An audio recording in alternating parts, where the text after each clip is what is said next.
नमस्कार दोस्तों, आज मैं इंडियन ज्योग्राफी पढ़ाऊंगा दोस्तों। राजा गोपालचारी फार्मूला 1944। दोस्तों, ऐसी क्या स्थिति पड़ी कि राजा गोपालचारी जी को फार्मूला 1944 देना पड़ा।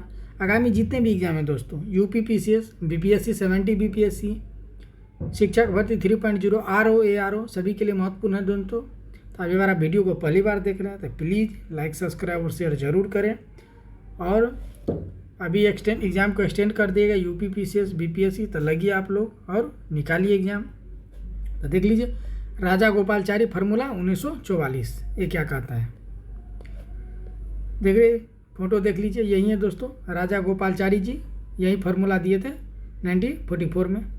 इसमें क्या क्या प्रावधान थे तो प्रस्तुत किए गए थे। देखिए, मुस्लिम लीग भारत की आज़ादी का समर्थन करे और भारत में उत्तरदायी सरकार का बनने में सहयोग करे। ये किसका कहना था? राजा गोपालचारी जी का जो फार्मूला आया था उसमें, उस फार्मूले में ये कहना था कि जो मुस्लिम लीग थे भारत की आज़ादी का समर्थन करे और भारत का उत्तरदायी सरकार का सरकार बनाने में मदद करे। युद्ध के बाद मुस्लिम बहुसंख्यक क्षेत्रों में जनमत संग्रह करा लिया जाए। विभाजन की स्थिति में संघ का गठन किया जाएगा। जब विभाजन की स्थिति होगी तो संघ का गठन किया जाएगा, जिसमें रक्षा, वाणिज्य तथा संचार होंगे, जिसमें रक्षा और वाणिज्य संचार होंगे। इसका कहना था जो कि संघ होगी उसके पास मेन पावर रक्षा, संचार वगैरह विदेश नीति का पावर होगा, और जो बीच का जो होगा, मान लीजिए कि जैसे उस समय राजा महाराजा भी थे तो सबका अपना अपना एक दे दिया जाता। आगे देखिए नोट में, जिन्ना ने इस फार्मूले को यह कहकर अस्वीकार कर दिया, किसने? मोहम्मद अली जिन्ना दोस्तों। इसी के कारण तो पाकिस्तान बना, कर दिया कि उन्हें दिमक लगा सारा गला पाकिस्तान नहीं चाहिए। ये किसका कहना था? ये कहना था जिन्ना का कि दिमक लगा सारा गला पाकिस्तान नहीं चाहिए, इसको पूर्ण पाकिस्तान चाहिए। राजा गोपालचारी जी का कहना था कि जो केंद्र में जैसे रक्षा हो गया, विदेश नीति हो गई, संचार हो गया, ये केंद्र के पास रहेगी। और जो आपका जैसे पाकिस्तानी हो गया तो उसके जो लोकल है, जैसे अभी मान लीजिए कि बिहार है, यूपी है, तो वहाँ हर जो गवर्नमेंट बनती है, वहाँ का मुख्यमंत्री बनती है, तो उसको तो पावर है ना वहाँ का, तो एक स्टेट का पावर आपको दे दिया जाता कि आप वहाँ रहिए। लेकिन जो सेंट्रल का मुद्दा होता जैसे रक्षा, वाणिज्य वगैरह, तो संघ के पास होता। लेकिन इससे जिन्ना मानने के इनकार कर दिया। इसको क्या कह दिया जिन्ना ने? इसको कह दिया कि सारा गला पाकिस्तान हमको नहीं चाहिए। ये किसका कहना था? जिन्ना का कहना था। तो इसके लिए जिन्ना नहीं माने। देखिए, गांधी जी ने जिन्ना को काफ़ी मनाने की कोशिश की, उन्हें कायदे आजम कहा, लेकिन जिन्ना नहीं माना। जिन्ना को मनाने के लिए इसलिए गांधी जी ने उसको यहीं पे गांधी जी ने इसको कायदे आजम कहा, लेकिन जिन्ना मानने को तैयार नहीं था। जिन्ना का एक ही सुर था कि अगर अलग पाकिस्तान चाहिए, अलग पाकिस्तान लेने का मतलब है उसको जितने भी एक देश के रूप में होनी चाहिए, सारे पावर उसके हाथ में होनी चाहिए। जिन्ना को दोस्तों बीमारी था। जिन्ना को क्या था? एक बीमारी था, उसको पता नहीं था। देखिए आप, 47 में आज़ाद हुआ देश, 1 साल बाद जिन्ना मर गया। उसको पता रहता था सबसे पहले तो पाकिस्तान बनाता ही नहीं। उसको पता ही नहीं था जिन्ना को कि उसको इस टाइप की बीमारी है कि वो मर जाएगा। सच बात यही है, उसको पता नहीं था, इसलिए वो पाकिस्तान तो बनाया लेकिन वह मर गया। देख लीजिए, तो समझ गए आप लोग। उसके बाद बेबेल योजना आते हैं। बेबेल प्लान कहाँ आता है? शिमला कॉन्फ्रेंस 1945 आती है। तो बेबेल योजना 1945 एवं शिमला सम्मेलन जून 1945 में आ जाती है। देख रहे हैं, शिमला में सम्मेलन बुलाया जाता है। आगे देख लीजिए, वायसराय दोस्तों, वायसराय एवं सेनापति को छोड़कर बाकी सभी पद भारतीयों को दे दिया जाए। बेबेल जब योजना आई तो इसमें क्या कहा गया? जो वायसराय है और सेनापति, वायसराय एवं सेनापति को छोड़कर बाकी सभी पद, जितने भी पद है, तो भारतीयों को दे दिया जाए, और उसमें सवर्ण हिंदू और मुसलमानों की संख्या बराबर होगी। हिंदू और मुसलमानों की संख्या बराबर होगी। दोस्तों, उस समय भी गांधी जी का ऐसा मानना था। गांधी जी जब शिमला सम्मेलन हुआ ना, तो गांधी जी ये दिखाने की कोशिश कर रहे थे। अंग्रेजों को तो लग रहा था, चाहे जिन्ना को ये लग रहा था कि मतलब कांग्रेस एक मतलब हिंदू की पार्टी है, जिन्ना मुस्लिम की पार्टी है, समर्थन कर रहे हैं ना। तो उस समय भी गांधी जी जब शिमला सम्मेलन बुलाया तो गांधी जी जाने के लिए तैयार हुए, लेकिन गांधी जी नहीं गए। गांधी जी न जा कर के दूसरे को भेजे, उसमें मुस्लिम प्रतिनिधि को भेजे। तो दोस्तों यहाँ पे अब्दुल कलाम आज़ाद को यहाँ पे भेजे। गांधी जी खुद न जा करके शिमला सम्मेलन में वो एक मुस्लिम प्रतिनिधि को भेजे। क्यों? वह दिखाना चाह रहे थे कि कांग्रेस हिंदू का प्रतिनिधित्व न कर करके सभी का प्रतिनिधित्व, मुस्लिम हिंदू सभी का प्रतिनिधित्व करते हैं। इसलिए उसने अब्दुल कलाम आज़ाद जी को भेजे प्रतिनिधित्व करने के लिए। अंग्रेज भी चाहते थे कि टूटे, अंग्रेज का था काम था वहीं उसका, तो देख लीजिए जाए। और उसमें स्वर्ण और हिंदू और मुसलमानों की संख्या बराबर होगी। आगे देखिए, वायसराय के वीटो पावर को समाप्त नहीं किया जाएगा। वायसराय की जो वीटो की पावर होगी उसको समाप्त नहीं किया जाएगा, और परंतु वादा करते हैं उसका प्रयोग नहीं करेंगे। शिमला सम्मेलन में वेवेल प्लान में यही कहा गया था कि वादा करते हैं कि इसका प्रयोग नहीं करेंगे। वादा तो अंग्रेज बहुत बार तोड़ दिया था। प्रथम विश्व युद्ध में आप देखें क्या किया अंग्रेजों ने। आगे की चर्चा शिमला सम्मेलन में की जाएगी। वेवेल प्लान के बाद जून में शिमला सम्मेलन जो बैठा उसी में तो अब्दुल कलाम को भेजा गया, गांधी जी भेजे। क्योंकि जिन्ना को लगता था, अंग्रेज को भी लगता था कि जो कांग्रेस पार्टी है वह केवल हिंदू का प्रतिनिधित्व करती है। तो गांधी जी ये दिखाना चाहते थे कि हम केवल हिंदू का प्रतिनिधित्व नहीं करते हैं, मुस्लिम, सिख, ईसाई, हिंदू सभी जो जाति वर्ग हैं सबका हम प्रतिनिधित्व करते हैं, भारत एक है। तो गांधी जी इसलिए देख रहे, गांधी जी का जो योगदान है दोस्तों अतुलनीय है, उसका कोई बराबर नहीं कर सकता। उसके योगदान को कभी भी नहीं चाह रहे थे कि देश टूटे, लेकिन परिस्थिति ऐसी आई कि देश का विभाजन हुआ। राजनीतिक कैदियों को रिहा किया जाएगा। इस प्रस्ताव को उस समय के तत्कालीन वायसराय वेवेल ने रेडियो के माध्यम से किया था। कौन था उस समय? वेवेल था, इसलिए वेवेल प्लान आया था। वेवेल योजना पर बातचीत करने के लिए 25 जून 1945 को शिमला में एक सम्मेलन हुआ, जिसमें 21 प्रतिनिधियों ने को बुलाया गया था। कहाँ पे हुआ था दोस्तों? शिमला में एक सम्मेलन हुआ, उस पर 25 प्रतिनिधियों को बुलाया गया था। शिमला में एक सम्मेलन हुआ जिसमें 21 प्रतिनिधि को बुलाया गया।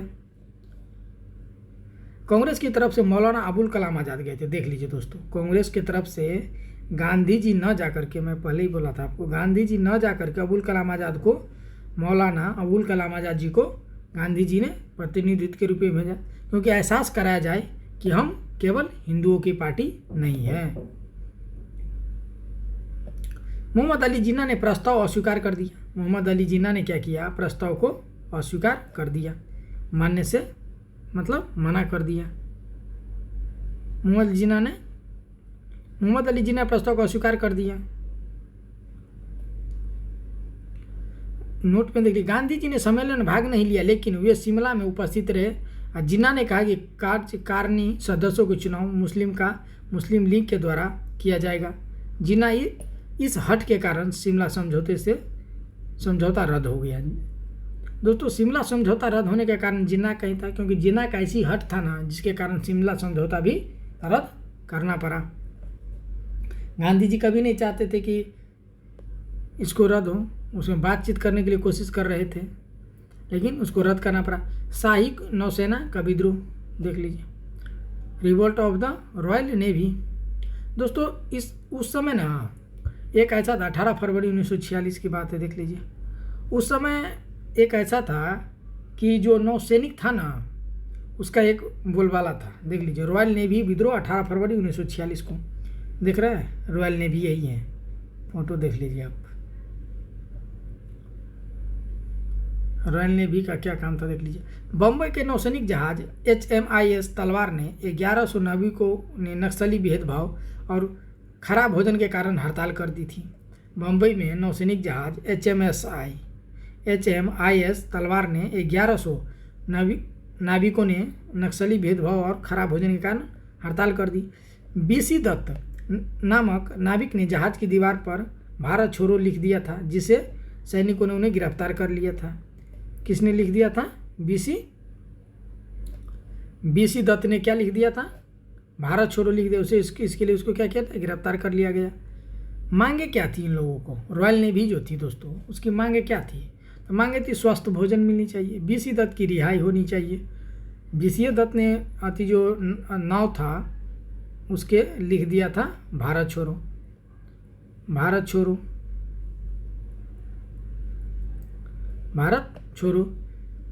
नक्सली भेदभाव की समाप्ति होनी चाहिए।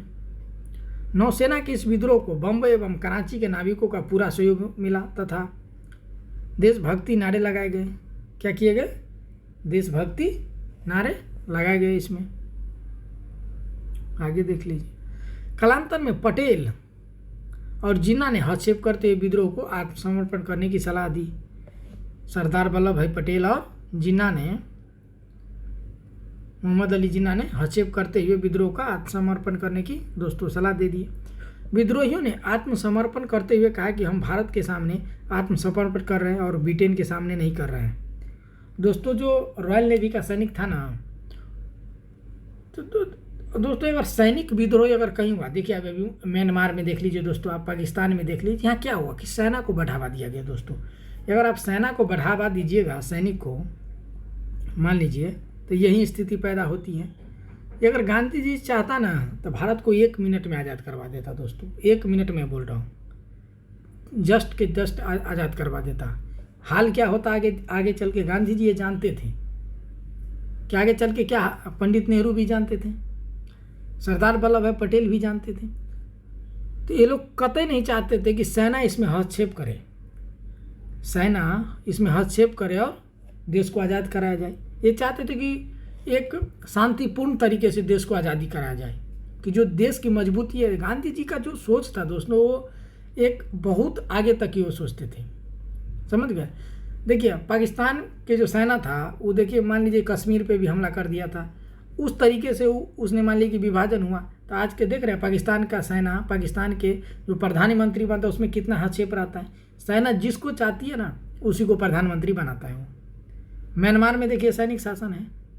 यही चीज़ गांधी जी उस समय सोच रहे थे। सोचिए उस समय क्या दिमाग थे उनके पास। ये बात वो उस समय सोच रहे थे जिस समय अभी देख लीजिए पाकिस्तान में जो घटना घट रही है। इसलिए गांधी जी ने कहा, जो रॉयल नेवी का था, कि आप लोग आत्मसमर्पण कर दीजिए। तो जो सैनिक था वो आत्मसमर्पण किया और उसने कहा कि हम ब्रिटेन के सामने नहीं, भारत के सामने हम आत्मसमर्पण कर रहे हैं। तो उसकी एक वर्चस्व भी बचा रहा और भारत के सामने आत्मसमर्पण भी किया। तो गांधी जी यही चाहते थे कि सैनिक उस तरीके से विद्रोह न करे। सैनिक किस तरीके से विद्रोह करे कि उसको आपको ड्यूटी नहीं करना है, ड्यूटी छोड़ दीजिए, इस तरीके से विद्रोह कीजिए। ऐसा नहीं कि आप गोली चलाइए, फिर तो ऐसा हो जाएगा कि मान लीजिए कि सैनिक का कुछ प्रभुत्व रहता आज भी भारत में, जैसे पाकिस्तान और म्यांमार में आपको देखने को मिलता है, बहुत सारे ऐसे देश हैं। तो वैसा रहता तो फिर यहाँ भी हस्तक्षेप होता, जब मन करता सेना को उग्र हो जाता, सेना देश पे कब्जा कर लेता। तो यही चीज़ गांधी जी कभी नहीं चाहते थे कि ऐसा हो, और ना ऐसा होने दिया। इसलिए आज देखते हैं लोकतांत्रिक तरीके से इंडिया में वोटिंग होती है। अभी भी लोकसभा चुनाव चल रही है तो वोटिंग होती है और सरकार बनती है। इसमें सेना का कोई हस्तक्षेप नहीं होता है। सेना एक देश का रीढ़ होता है दोस्तों, मजबूती से होता है, लेकिन जो उसका जो काम है वो करेगा। देश को चलाना जिसका काम है वो चलाएगा। तो सबका अपना अपना एक दायरा है, समझ गए। तो कैबिनेट मिशन 1946 देख रहे हैं, कैबिनेट मिशन 1946।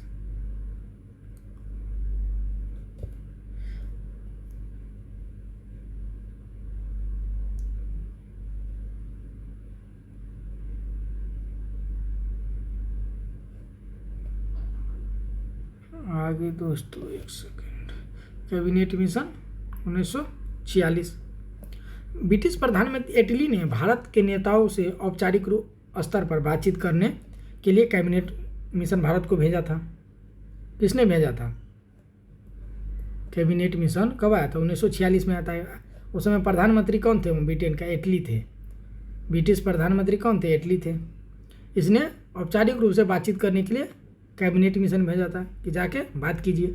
इसके सदस्य कौन थे? पूछ दिया जाता है दोस्तों कभी कभी कैबिनेट मिशन के बारे में, तो आप लोग याद रखिएगा कि कैबिनेट मिशन के सदस्य कौन कौन थे। दोस्तों इसके सदस्य थे सर स्टैफोर्ड क्रिप्स, जो व्यापार बोर्ड का प्रमुख थे। इसमें एक और थे एबी अलेक्जेंडर, जो नौसेना के प्रमुख थे। एक पैथिक लॉरेंस, जो भारत सचिव थे।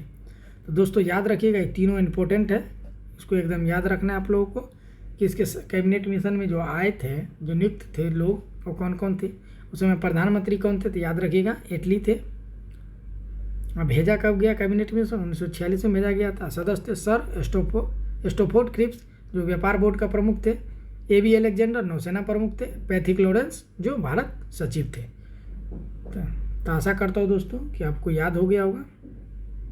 वीडियो अच्छा लगता है दोस्तों तो सब्सक्राइब कीजिए, लाइक कीजिए।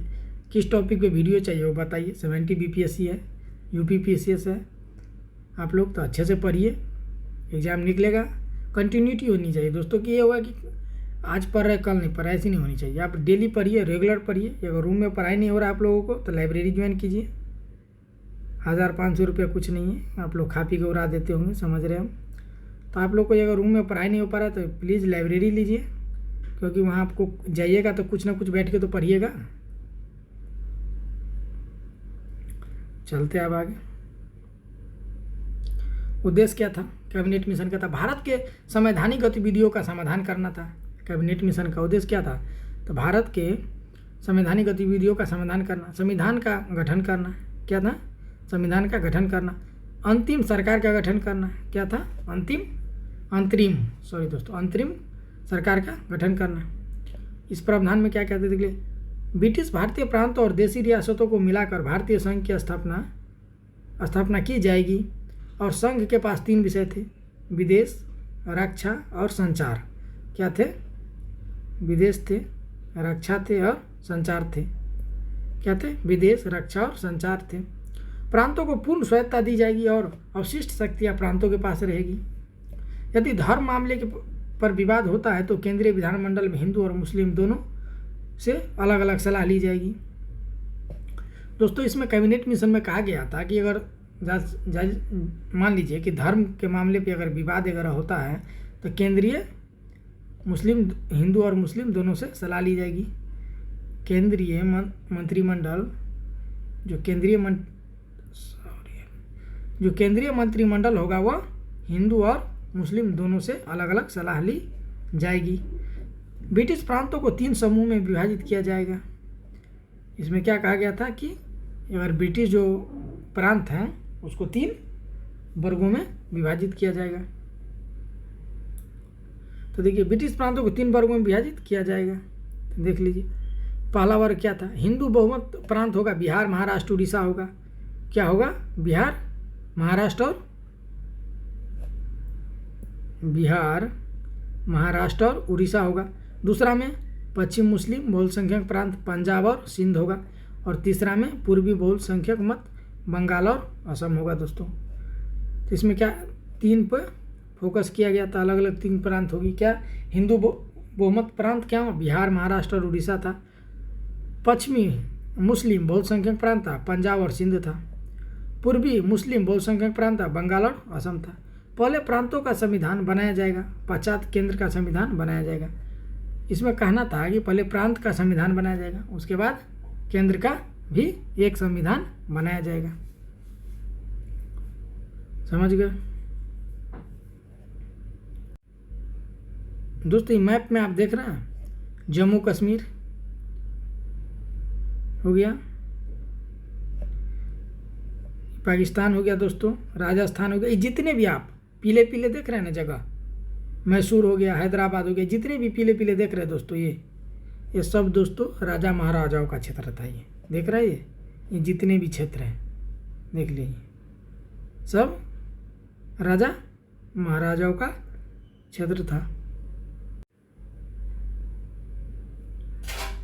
पाकिस्तान की मांग को स्वीकार नहीं किया गया क्योंकि पाकिस्तान को इस समय पाकिस्तान के मांग को स्वीकार नहीं किया। पूर्वी और पश्चिमी पाकिस्तान के बीच भौगोलिक दूरी थी। दोस्तों देख रहे हैं पूर्वी और पश्चिमी पाकिस्तान की भौगोलिक दूरी कितनी है? देखिए यहाँ पे पूर्वी है, यहाँ पे पश्चिमी, तो भौगोलिक दूरी कितनी है दोस्तों? यहाँ से यहाँ जाना, जिन्ना का कहना था कि ऐसे रोड बना दीजिए। देख रहे हैं दोस्तों आप लोग, ऐसे रोड बना दीजिए। अरे भैया ऐसे कैसे रोड बनेगा? पूरे भारत के बीचों बीच रोड बनेगा? आप यहाँ पे इसलिए तो 1971 में जो बांग्लादेश बना दोस्तों टूट के, यही तो कारण था कि इतना डिफरेंस था कि यहाँ पे कैसे सरवाइव करता है, कैसे काम चलता। इसलिए तो बांग्लादेश के रूप में टूटा। यहाँ भी मुस्लिम था, यहाँ भी मुस्लिम था। टूट के बांग्लादेश बना। टूटने का एक ही ये भी वजह था कि मुस्लिम बहुत क्षेत्र था दोस्तों।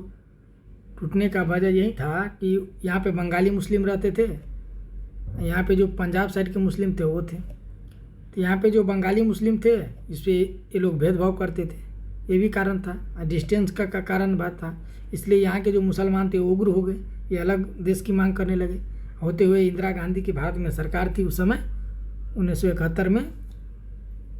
भारत के सहयोग ही से बांग्लादेश का निर्माण हुआ और एक नए देश के रूप में बांग्लादेश का, जो अभी आप देख रहे हैं, जो बांग्लादेश की प्रधानमंत्री है दोस्तों शेख हसीना।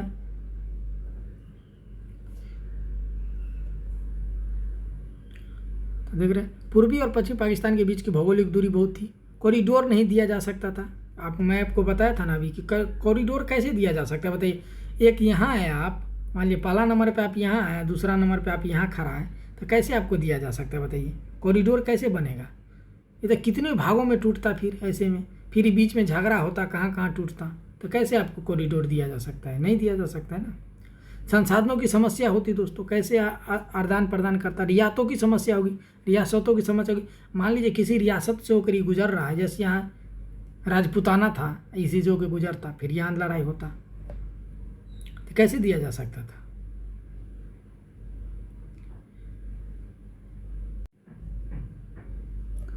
इसके बाद दोस्तों संविधान सभा की चुनाव हुआ कब? 1946 में, जुलाई 1946 में कैबिनेट मिशन के तहत चुनाव हुआ। 296 सीटों से कांग्रेस को 208 सीटें मिली, मुस्लिम लीग को 73 सीटें मिली दोस्तों, 15 सीटें अन्य समूह को मिला। देख रहे हैं 296 कांग्रेस को मिला, 208 सीटें मुस्लिम लीग को मिला और 73 अन्य और 15 सीटें अन्य छोटे समूह को मिला। उस समय मुस्लिम लीग ने संविधान सभा का बहिष्कार करते हुए 16 अगस्त 1946 को सीधी कार्रवाई दिवस के रूप में घोषणा कर दी। मुस्लिम लीग ने क्या कर दिया? कार्रवाई दिवस के रूप में घोषणा कर दिया कि करो मरो कर दिया कि पाकिस्तान मुझे चाहिए, दंगा फैलाना शुरू कर दिया दोस्तों जिन्ना ने। तो 1946 से लेकर 47 तक दोस्तों तो दंगा ही होते रहा, एक साल देखे ना। उसके बाद गांधी जी जा कर के नोआखली जो बंगाल में है वहाँ पे जाके वह धरने पे बैठ गए थे, उसको होते रहा। इसी वजह से देख लीजिए दोस्तों नोआखली हिंदू मुस्लिम दंगे, जहाँ शांति व्यवस्था बनाने के लिए गांधी जी खुद गए थे। देख रहे हैं दोस्तों, याद रखिए नोआखली जहाँ हिंदू मुस्लिम दंगे, गांधी जी खुद गए थे वहाँ पे, क्योंकि इतने दंगे, एक साल तक दंगे होते रह गए क्योंकि जिन्ना मान नहीं रहे थे। लॉर्ड माउंटबेटन ने उन्हें वन मैन बाउंड्री फोर्स की उपाधि प्रदान की। किसको? गांधी जी को वन मैन बाउंड्री फोर्स की उपाधि प्रदान की। चुनाव के पश्चात पहली बैठक 9 दिसंबर 1946 को दिल्ली में हो जाता है दोस्तों। अस्थायी अध्यक्ष होता है सच्चिदानंद सिन्हा। पूछ दिया जाता है क्वेश्चन दोस्तों, याद रखिएगा। दूसरी बैठक 11 दिसंबर 46 को हुई, जिसमें राजेंद्र बाबू बने, जो राजेंद्र प्रसाद बने अध्यक्ष बने अस्थायी। अस्थायी सच्चिदानंद सिन्हा थे। प्रारूप समिति का अध्यक्ष इस समय भीमराव अम्बेडकर थे और 2 वर्ष 11 महीने 18 दिन में भारतीय संविधान बन के इस समय तैयार हुआ दोस्तों। यहाँ पे जो बना था तो दोस्तों गांधी जी ने पटामी सीताराम मैया को खड़ा किया था। सीताराम मैया को खड़ा किया था चुनाव में। इधर से राजेंद्र प्रसाद थे, लेकिन ये जीत गए चुनाव।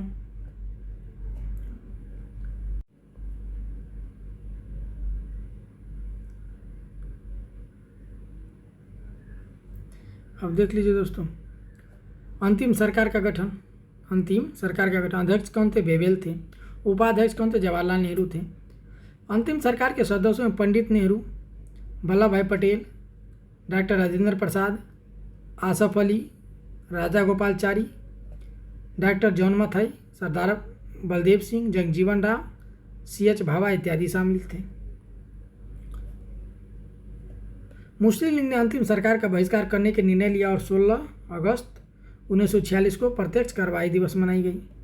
बाद में बेवेल के कहने पर जिन्ना अपने 5 मंत्रियों को अंतिम सरकार में शामिल कर देता है, परंतु बाद में कांग्रेस एवं मुस्लिम लीग की आपस में लड़ाई के कारण अंतिम सरकार समाप्त हो जाता है तथा भारत में दंगे बढ़ने लगते दोस्तों। तो दोस्तों आज के लिए इतना ही। वीडियो अच्छा लगता है तो लाइक सब्सक्राइब शेयर जरूर करें दोस्तों। पहली बार देख रहे वीडियो को तो ज़रूर सब्सक्राइब करें। आगामी जितने भी एग्ज़ाम हैं सभी के लिए इम्पोर्टेंट है दोस्तों। तो आप लोग पढ़िए और जिस भी टॉपिक का वीडियो चाहिए कमेंट कीजिए, उसका रिप्लाई दिया जाएगा। थैंक यू दोस्तों आज के लिए।